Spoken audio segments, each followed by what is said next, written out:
Alan Contreras. He started birding at the age of 11, and a year later he started a newsletter with Phil Award. Pretty ambitious for a 12-year-old, I'd say. He was one of the founders of Oregon Field Ornithologists, which is now Oregon Birding Association, in 1978. In 1982, he received a Bachelor of Science in Political Science from the University of Oregon. This is Juris Doctor from the University of Oregon in 1985. Sounds like his formal education wasn't ornithology.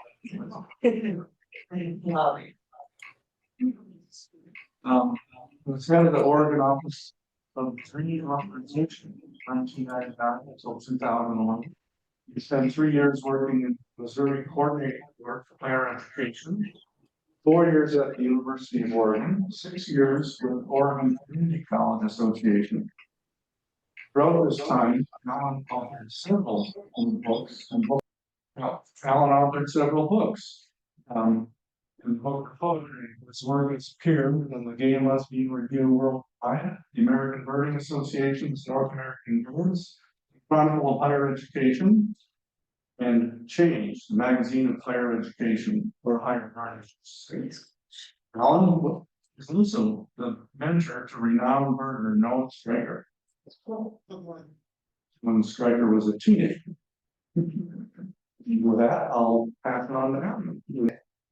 Well, this program is connected to the book for sale over yonder, and I hope that anyone who have seen it would like to see it.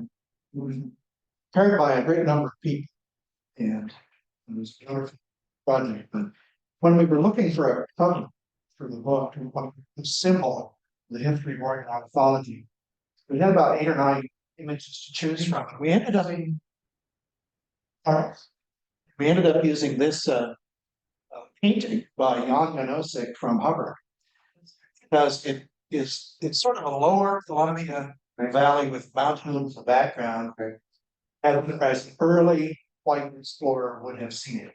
And I say it that way because in this book we intentionally did not attempt to discuss native tribes related to birds, because there are several other books that do that.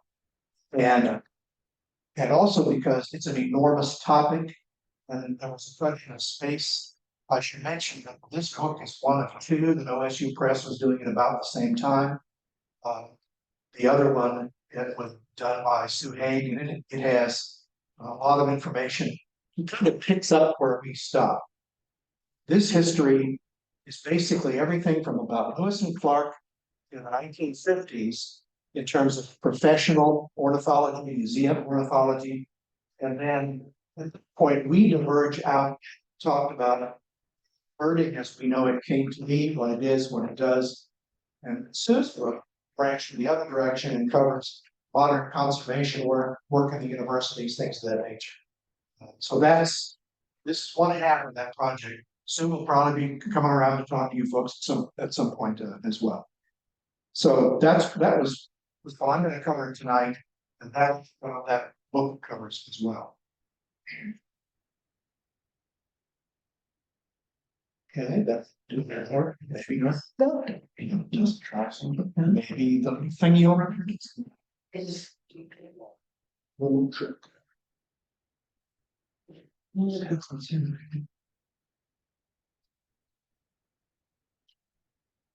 There we go.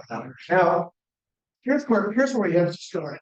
Whenever we talk about sharing your personal experience in this particular issue, but where we start with ornithology, we want to talk about it and we correctly identify what's out there. And that is not always easier over a simple fact. Sometimes the birds help out. Now here on the left, you have a loggerhead shrike. Right, we have Fred Ramsey. Rallis on them. This is from one of their trips when they were out on an extremely windy day on the South Harney Road, and Fred was not about to get out of the van, and the shrike was not about to stay up. So they got but sometimes, pretty like today, we're driving into Sisters, all of a sudden, we're completely surrounded by pinning trees. Now, if I try to do that on purpose, it's never. I've tried to do it on purpose many times, and it does not happen. And today, it's just the way it was. So sometimes things work out that way. Sometimes we have to work with the birds a little bit. So this particular bird, we were negotiating over who got to eat how much of my lunch outside of Brisbane, Australia, this particular time.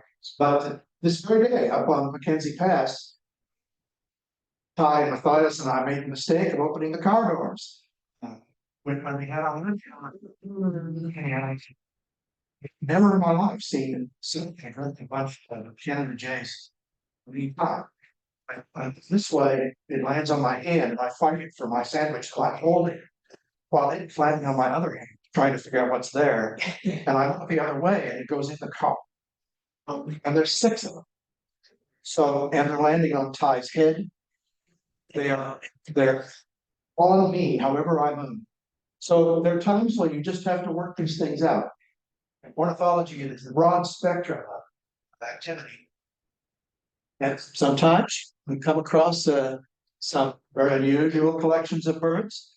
This particular these working things out, and they sort of, they were all standing next to each other, having a good time. So there are days when it just can't be done. You go out there and nothing happening, birds, just jumping some of them. And a restful little break here. You did have great things in your pocket, but there it comes. So to get to the beginning of what's covered in the history, we start with this wonderful phrase from the journals, the beautiful buzzard of Columbia.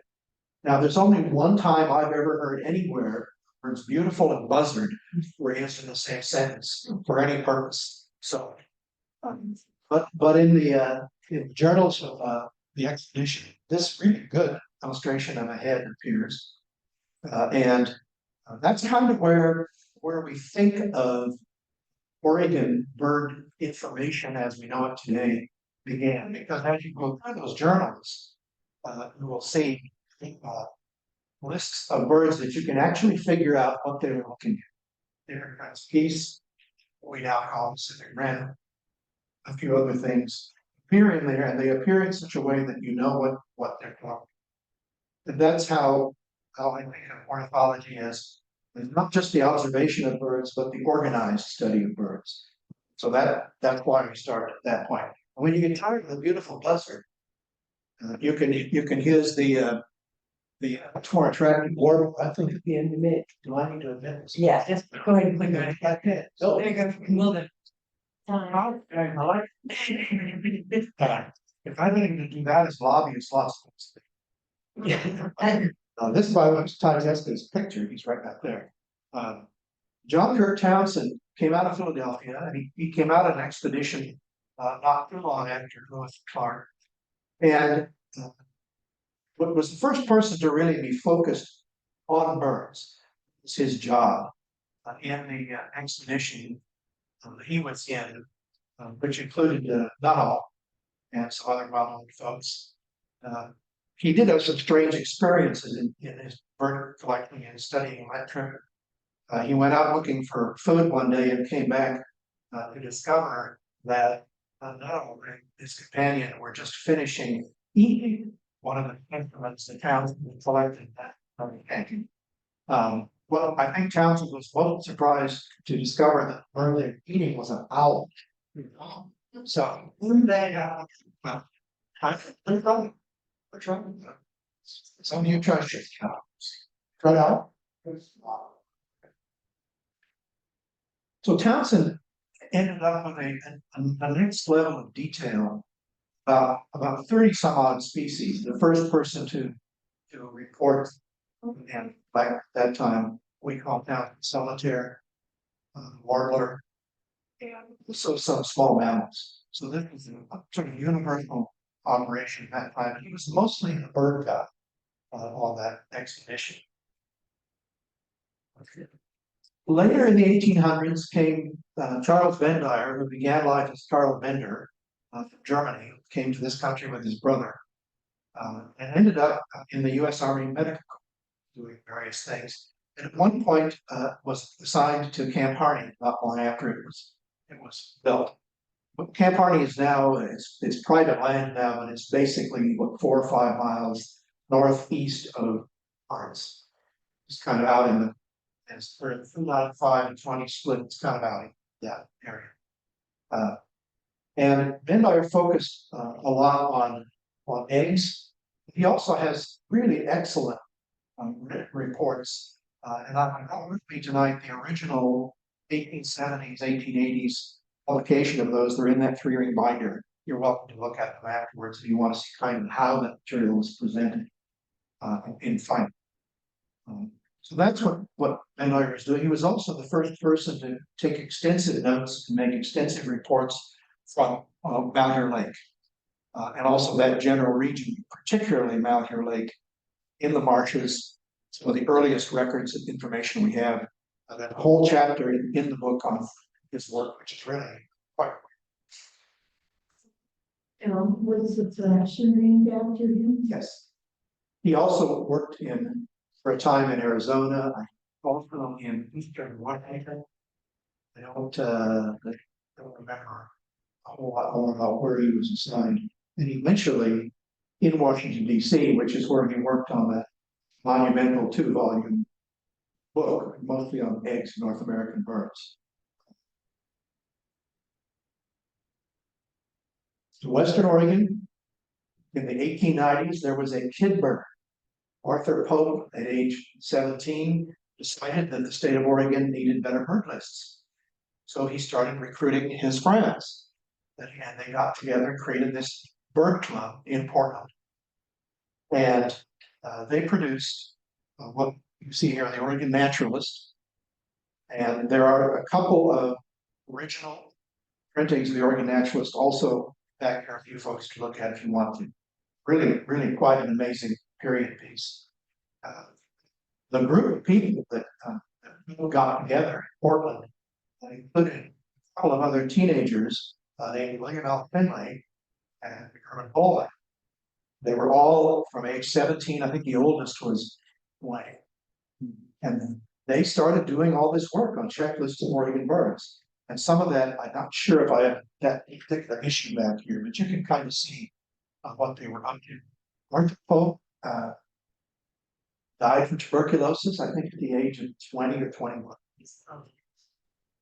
And the history is dedicated to him because from when she got out as a teenager for Oregon field ornithology. Now, one of the people who worked in this part of the state, mostly from about here up to the Dalles, that in the Columbia region, also some in Western Oregon, was Henry Henshaw, late 1800s, and he did a lot of early collecting via today for an experience he had when he was stuck in Albany because of high water. Just for that area. So he went as far as a little town of Kansas, just in the Central Valley. And he decided to collect a few birds for his coat because he was working for a museum to collect birds for their collection. So, bang, he collects a couple of birds. Then comes the tap on his shoulder. He is finding them apparently in the driveway of the pistol. The constable took offense to this. In the name of the law, Mr. Henshaw was fined something like $300. This is like 1880. And I don't know who he farmed that out to, but he said in a letter that was later quoted by Gabriel Spanjua in their Birds of Oregon, that he because he found a new subspecies of horned lark, he thought it was worthy interest. Henry Henshaw and his many somewhat fine works. Is it street rumor?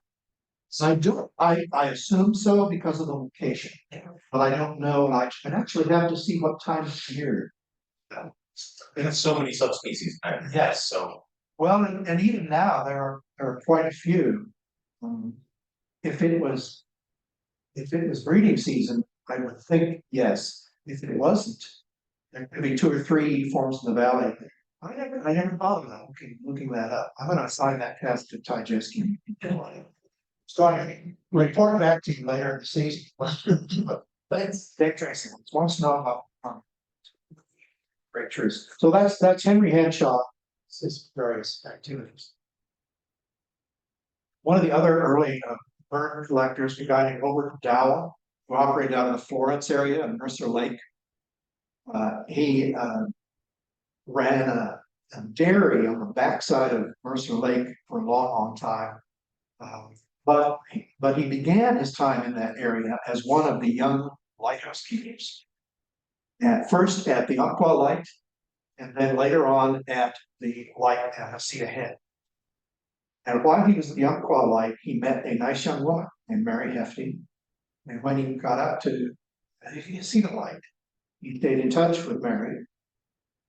And one day they had a whale wash up on the beach nearby. And he got a hold of Mary one way or another and said, come up and see this and everything. So he went on the whale and looked at it and everything. So Mary got there 3 or 4 days later. And O.V. Dowell climbed up on the whale again. Now, in the passage of that 3 or 4 days, biology had taken its course. And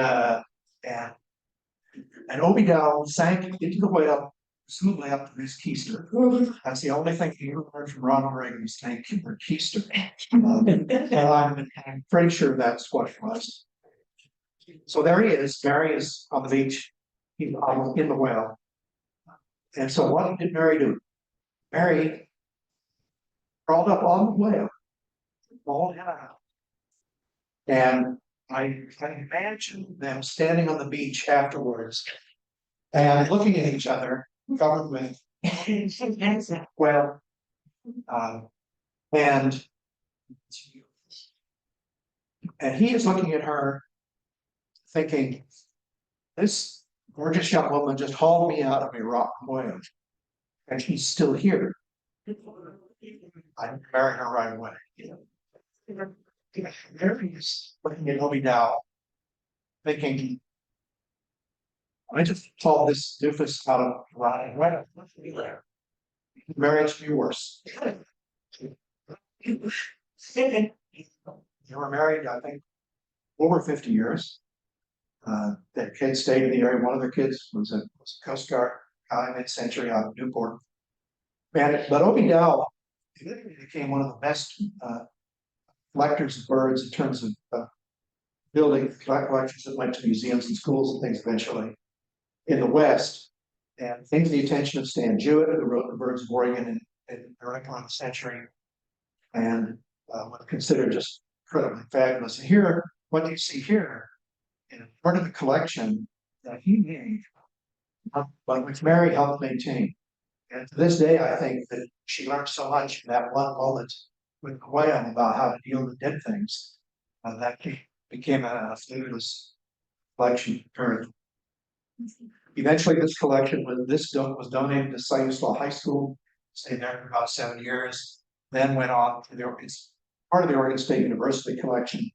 Part of it is still there. Part of it, unfortunately, was lost during an ill-planned transfer of collections. So that's a little piece of Oregon history there. Robert Dowell and his many fine works. And basically at the same time, you had some private collectors who were not just keeping the material themselves, but they were using it for this is a private museum. This is Jean-Claude Raleigh's private museum at Depot Bay. I think in about the 1930s, does it say? And it says 45 down there, but I don't know if that's the year. I think it's a mark. I think it's something else, yeah. But this material also eventually went mostly to the OSU collection. But look at the amazing things, not just his own stuff, obviously, but he's probably assembled and traded as collectors did at that time. And that's an example of just what a private individual who chose to do that could do it. And I want to say a little bit more about collecting. Here are a couple of my friends, Phil Unit and Graham Floyd, looking at collection trade. Annie Alexander is very well known collector working out of California, but also did a lot of work in Lake County. And she got as far north as she was the lake in Klamath. That's where this photograph was taken. And people ask me sometimes, why are these specimens still of any use? Are they still of any value? And they're used for a variety of modern comparative purposes. But there's one thing that they are of universal value for, which people don't really think about. And that is, these specimens contain no pesticides or chemical residues that are used in the time of today. So these are mostly late 19th century into 1910 and 1920. So it creates a baseline against which you can compare. You don't even have to collect a modern specimen to compare that. All you need is something that you can get chemical information from. So it's tremendous. There's somebody at OSU a couple of years ago who was using the specimens of swallows collected back then to study what swallows were, what they were picking up in terms of chemical residues and that. So that's one example. And this is what a collection package looked like when it came in. These are togies collected west near Fern Ridge Reservoir by Alfred Cooper Shell, who worked at the University of Oregon for a while. He came out of Berkeley. And this is a journal on the right. You can see the good handwriting, the fact that you have all the dates, all the information, the accession card for the specimen. And a little bit later here, I'm going to refer back to this because I think it's an important thing. I mentioned Finley and Bowman earlier. Finley, by the way, there's a brand new biography of Finley that came out like in the last few weeks. And I would just send a copy of it, done by Finley's grandson's wife. Also, I met them out here on the front deck in 2019. They said, "Oh yeah, we're doing this book." I said, "Like I say, I do books. Some of them have, some of them don't." Well, it's out. It's really. I haven't even looked at it, but it looks great. So Says, that's Finley. let's get. Yes, that's William L. Finley. The refuge is named after near Corvallis. And this did agree with the red slice. I want to mention what Finley actually did in order to promote the protection of birds. He went up to Malheur Klamath, went in by boat and photographed what the plume hunters were doing. And this particular scene, this adult grebe had been killed. Only some breast feathers could be taken out and used in some kind of, I don't know. And the young ones were still there. Well, that dead adult grebe actually was not on that nest. He was floating in the water his way. So Finley put it back over there on the nest. And when he produced his lantern slide that he used, that he sent to Audubon, he hand colored.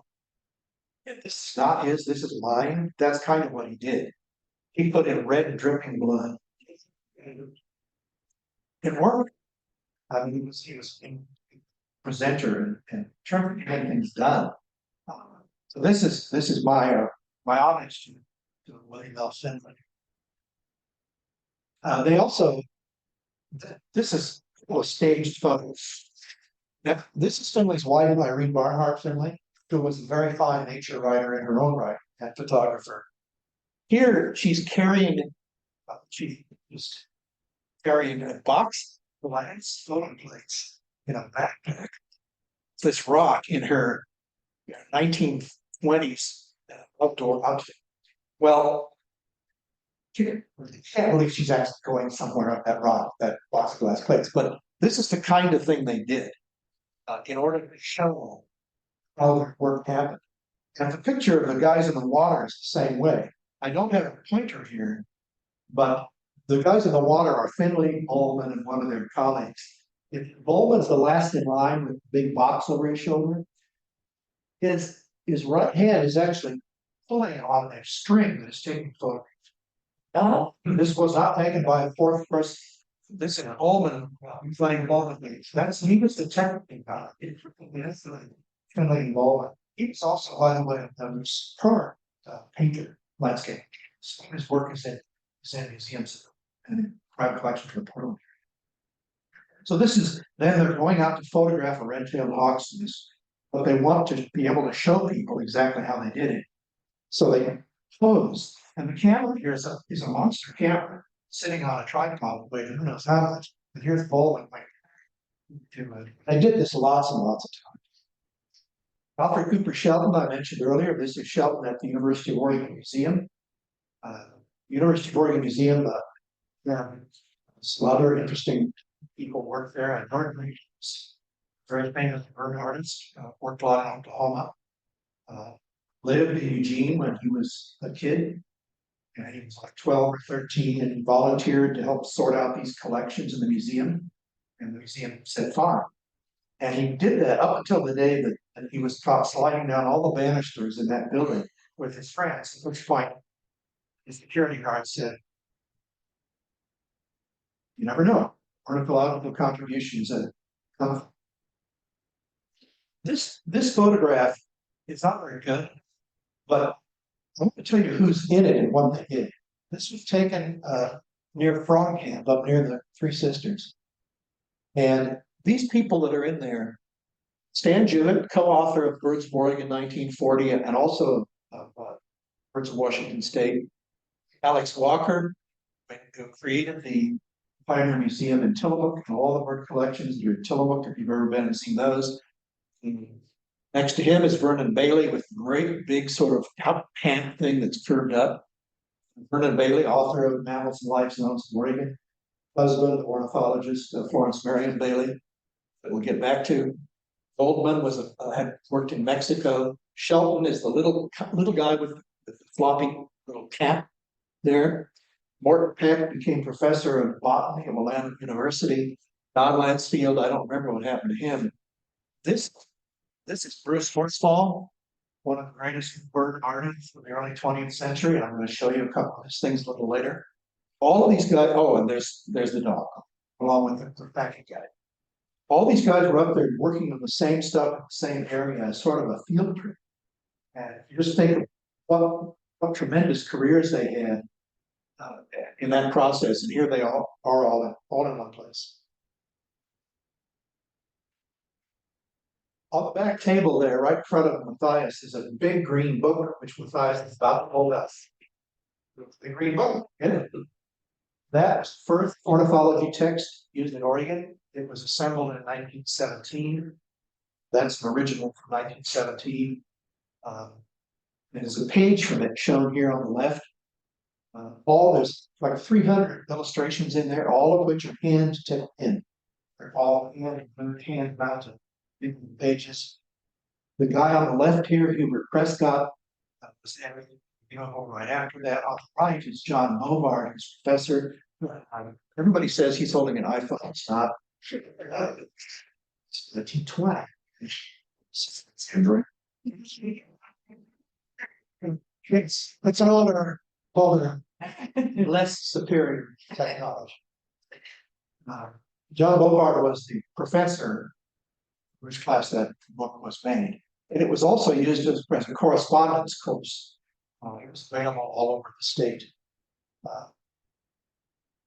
And special thanks to Chip Giovanni, my old friend, who contributed huge amounts to this project. He's the one who should have done it. He didn't want to do it. Maybe. I want to talk a little bit about what was happening with bird books, which at the beginning of this time period consisted of nothing. Enormous keys that you can look something up if you happen to have it dead in front of you. And back there on the table are two of these books. On the left is the first edition of the very first book on Birds of Oregon, came out in 1901, done by, I think, a Presbyterian minister named William Rogers Lord. Then that's the second edition next to it. Then Florence Marion Bailey's Handbook of Birds of the Western United States. That's sitting back there too. You're welcome to take a look at it afterwards. And finally, Ralph Hoffman's Birds of the Pacific States, which was the first one to sort of have what I would call modern illustrations. So good color plates, a lot of really good flying. So that was happening basically from 1901. Just looking from 1901 to 1927 across those 4 books. Now, I mentioned Florence Marion Bailey, Vernon's wife. Here we have 2 versions of Florence. She is in Washington, D.C., about to have an event, one kind or another, all dressed up. And then here she is in the mountains of New Mexico, studying the birds while her husband was studying mammals, working on her field list. Really tremendous person, really great biography by her, but about her, came out about 20 years. And I put that in part because she was one of the first women to become a fellow of the American Ornithology. And at that time, ornithology was a boy thing, until early to mid 20th century. And Florence Marion Bailey was a woman who was going she ended up being the author of Birds of New Mexico, a number of other really excellent publications. We looked at Hubert Prescott earlier at the age of about 20. Many years later, in his 70s, he was the person who sort of invented Hubert Box Trail in the Portland area, Mountain, Chehalem Mountain, those places. Hubert Prescott is the one who did that. Then he connected with our Elsie Eltroff that some of us knew, Ellis, my late friend Barbara Combs, and Al Riggy from Eugene and others. So all those old Hubert boxes came up. That kid who was taking the ornithology class in 1920, in the 1970s, was still interested. He didn't do it professionally, still sufficiently interested to go all around the tops of those mountains, knocking on farmhouse doors and saying, I'm this old dude who wants to put up bird boxes on your fence lines. And he did. So, which is one reason that the Western, one of many reasons the Western River came back. So, what's that? Thank you. 1937, Mountaineer Refuge headquarters before there were any trees. The only trees are this stand that's down there. I'm not sure if that's related to the current ones. What's really fun about this for those of us who worked on the Berkeley Ring in 2003 is that's probably Dave Marshall at age 11, who was the senior author of our Birds of Oregon we did 20 years ago.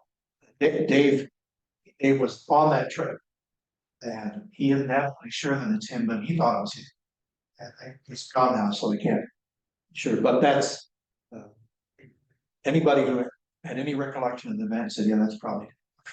So it's kind of a fun little historical piece, but also it's interesting to look at that location at that time. You can see it's now called Marshall Pond, actually, down in here.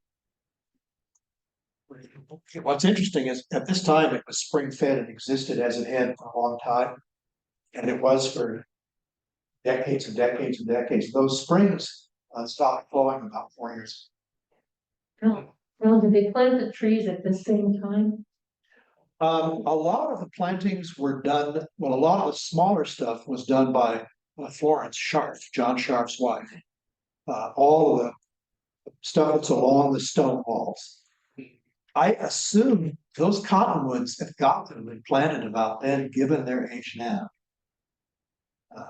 But the refuge headquarters is going to be replacing a fair amount of the lawn with for natural habitats that are sustainable because they don't have the water capability to keep it up. Which among other things, will reduce the number of ground squirrels. Anyway, that's what's happening. Most of the big trees are still there. Some of them are dying, they're not doing well. They're being kind of replaced, and Refuge is figuring out exactly what they're going to do with that.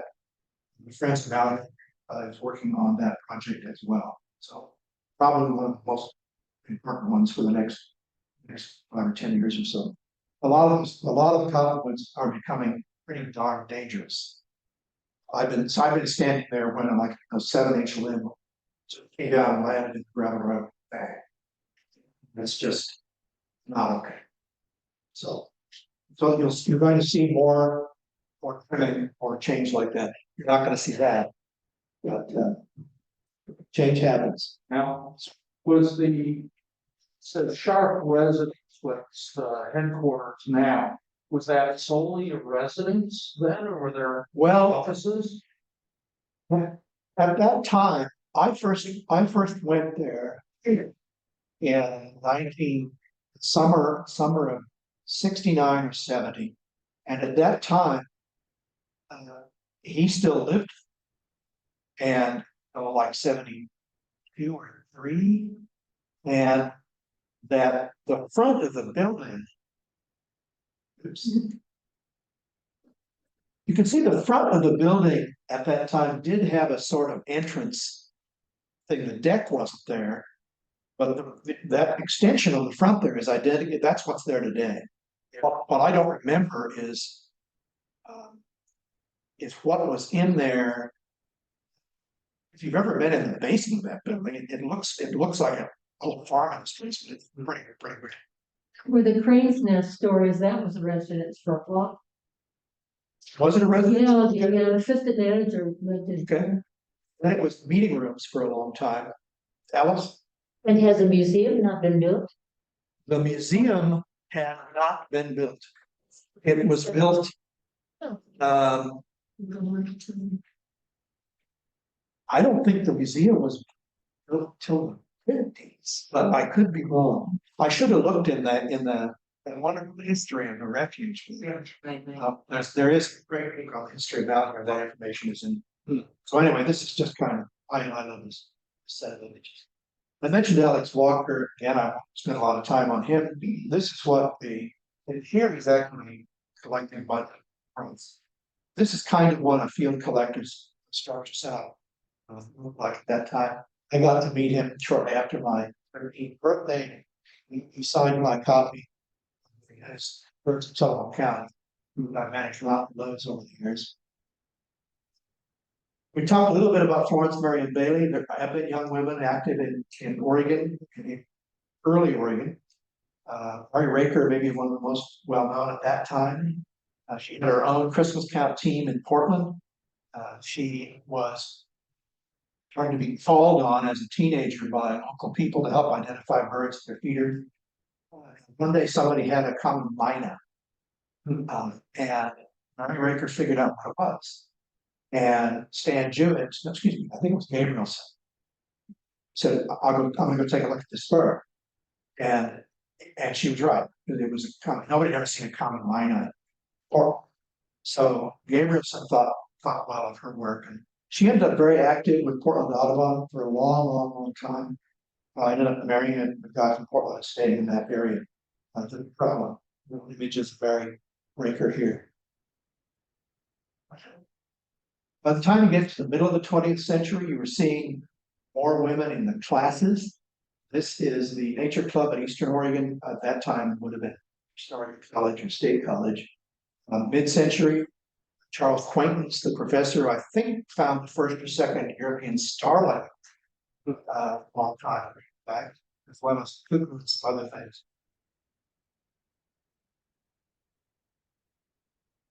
Some of you know Jim Anderson, and you could do 3 programs on nothing stories about Jim Anderson, which may actually be true. There's the story. He has a wonderful book. It's called Bring a Naturalist or something like that. But he did have the trained greenhorn owls at his place out here, and one of his stories is that he once sicked them on a visiting insurance sales. There was another story that the owl at one point harvested the neighbor's cat. And the neighbor came by saying, have you seen the cat? And Jim said, "Oh, it's here for dinner." So Jim, he just passed away last year. Great guy. You know. He also once apparently went around the whole area out here and intentionally setting off painted coyote troops. He almost got in jail for a very direct action, so they do. Well, the funniest one to me is he was once, and I think this corroboration, this was true. He was a pilot. He was destined to transport a rehab golden eagle from, I think, Oregon City over to Madras so it could be released. So the eagle's in a box in the plane, he flies over there. As he's about to land the plane, the eagle has to sound the box. It's Jim and the eagle in the plane. And the story is that Jim exited the aircraft while it was still moving down the runway, in contravention of a number of the FAA. And followed by the golden, which was really in the center direction. And Jim, we have a short bit on Jim in the book. His book, I think it's called Oregon Naturalist or something like that. Tales of The Tales of Northwest Naturalist. It's just a blast. You can find it in used bookstores here. Question. Sorry. I got a picture of Jim's grave at Fort Rock. Wonderful. He was buried right next to Route Long. Well, of course, they're both together. of course. Jackson along the Oregon Desert, tremendous. Yeah. And Route Long is the source of Lord knows how many tales. That's great. Great. I just show this because we, some years ago, Oregon did start its first statewide bird club. And this was the first board of directors, thanks to friends mine who were on it. And I'm looking at this in particular because Dennis Rogers, Oregon's had a long tradition, starting, if you will, with people in the early family and that whole crew. Young people taking a leadership role in bird-related stuff in the state. His dad just passed. Pardon? His father just. Jim just passed a few weeks ago. For those of you who know Dennis's dad. Dennis was 16 when he was elected to the board, and so had other young people. Vera Thompson served at a very young age on the board, and so most others. Dennis, Jim is South Coast ornithologist and timber cruiser, and Martin died responsible in large part for the existence of grassy knob wilderness down in that area. Jim, his property is apparently going to be incorporated into the wilderness. So they took out the house. The bridge. And it's going to be, it's not done yet, but it's part of it, which is just an incredible thing. And again, the activity of young people, this is the Scappoose High School Bird Club a couple of years ago. When there's a teacher there who encouraged it, it's been going on for some years. They do all kinds of activities up there. This is the kids' Christmas bird count in Burns. Kneeling there is Teresa Wicks, some of you know Teresa. In the back, the long hair, the big smile is wife Janelle. They do this half day. Probably how many California quail can you count up there? They're better in the winter. They save the quail till the afternoon. An hour. Then those last few hours, you just count quail by sector. Just gathering probably for. Right, yeah. Open at the National High Count of California. Well, that's because they're universally fed in that town, and it's kind of a thing. But you can hardly drive those back streets and burns in winter and got the lanes and stuff. It's not. And Benton has some contests, we can tell in New Mexico, and Zootown has the most quail. Very good. Dave Marshall, talked with him at age 11 out here. He grew up to be one of our finest ornithologists, pretty much invented the endangered species act work. Right named the 50th anniversary of the Finley Refuge, which is why George Paul Marshall and Molly Monroe, some folks there that I remember, and Tom McAllister in the blue coat. And here's Dave when we did Birds of Oregon. Who can recognize the person with him? It's Noah Stricker at age 17. He's now 37. I was started writing species accounts for birds of Oregon when he was 14. I want to, as we move toward the end here, you want to talk a little bit about birds art because it's a very important thing. Ella Hammerstrom Paulson, one of our finest bird artists from Roseburg, and the art I'm going to show, at least the artists are going to show, there's a little place in the middle of the book that displays this. This is Bruce Horsfall painting in what 19 what came out in 1920s, probably painted in 2018. To me, the quality of this work in 1918 is far beyond what you get from anybody but Huertas, maybe one other person. But these look just the way they're supposed to look. You know, you can see these in the woods any day and know exactly what they were. The proportions are right, colors are right. You know, the yellow paint. It was years and years before field guides, modern field guides, remembered to put the yellow feet in. When you think that in color, if I came in from a Havasteria, it's really helpful. And Horsfall had it right from day one. Just a tremendous artist. Again, some of his work is also in the book. Joe Evanich, the late Joe Evanich, my dear friend,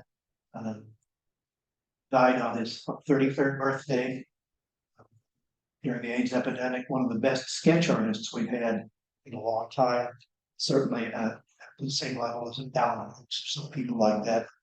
Even one of the really early locations. Yeah, there were two of them that were Vertical Birding in Oregon. It was Fred Ramsey's book, it was Joe Evanich's book. They were very different from each other, but they were both wonderful. You can still find them out there. They're a little out of date, but they're still. But Joe would illustrate his with all kinds of things. And these are Larry McQueen from Eugene. One of these is just a robin, but just a robin. It's just a perfect robin. It's everything you could want to know about a robin in winter. It's fluffed out, it's hanging out in an apple tree. It's exactly right. I've just always loved that one. Shawnee Finnegan, also a great bird artist, lives in Beaverton, married to my friend Dave Irons, but has been a bird artist for decades. She also does a specialty in pet arts. Probably very expensive. And a little bit about seabirds. And again, this boat, this is Jim Rogers, the late Jim Rogers. Dennis at about age 18. Matt Hunter, the other co-author of Birds of Oregon. And on the right is Doug Stotts, who is now a senior ornithologist at the Field Museum of Natural History in Chicago. And his parents, Doug and Bill and Zana Stotts, are very active in reporting for a long time. But these are kids out looking birds in the boat, but who went on and very significant careers in wildlife related things. I want to very briefly talk about and electronic bird record keeping and notebooks. I'm not a great note keeper, but I do some eBird also. But think back to that Alfred Cooper Shell notebook that I showed early on, those Tonys and that notebook. That notebook still exists at the University of Oregon Museum of Natural History. Ty Jeske back there took that photo of the notebook, Tonys, for this book. And I went back to that had been written in 2017 or 1917, 1918. Every single thing in there was still precisely useful. When I look at electronic record keeping, I just cannot conceive that what is in there will be preserved and equally useful 100 years from now. But Shell's notebook will still be there. And it's not even on acid-free paper, Well, and so Ashwin Sita Kumar gave me permission to use this page for his. Did that notebook when he was about 14, I think, growing up in the Beaverton area. So I really like eBird. I use it. It's a great way to track certain things. It's incredible for migration-related material. But as an ultimate repository, I am proud of having experienced going back and using the original note. It's over 100 years old and actually getting useful information. And all show us that way. And in the back of the history, we intentionally included a list of where the repositories for people's notes. We could find out where they were held. We listed that in there in case anybody ever wants to go use them. So in Oregon, briefly, Ralph Browning. This is Ralph Browning, the kid murder at age 18 in Medford. Ralph, U.S. National Museum, one of the leading avian taxonomists in the country. John Patterson was a young man in Southern Oregon who was a professional photographer. He decided to photograph some bird nests, and in the process of doing that, he discovered yellow rail nests in a part of the state in the 1920s, which people had no idea were there, and kind of got forgotten. Some folks you may know: hawk watching, counting of Klamath Lake. I want to thank some of the people who worked with me on the book project. Chip Jovanik at age 18 decided that he wanted to go to Midway Island, play with albatrosses. I'm not sure who's playing whom. It's a close case. Carrie Miles, who wrote the chapter on William L. Finley, did it based on her master's thesis. Matt and Dave, my co-authors, Bruce Roy, Henry Curleen with a friend, in part of the chapter and others. And but the birds just still can't always figure it out. They continue to need our help, and they're forwards for us to see. Thank you very much.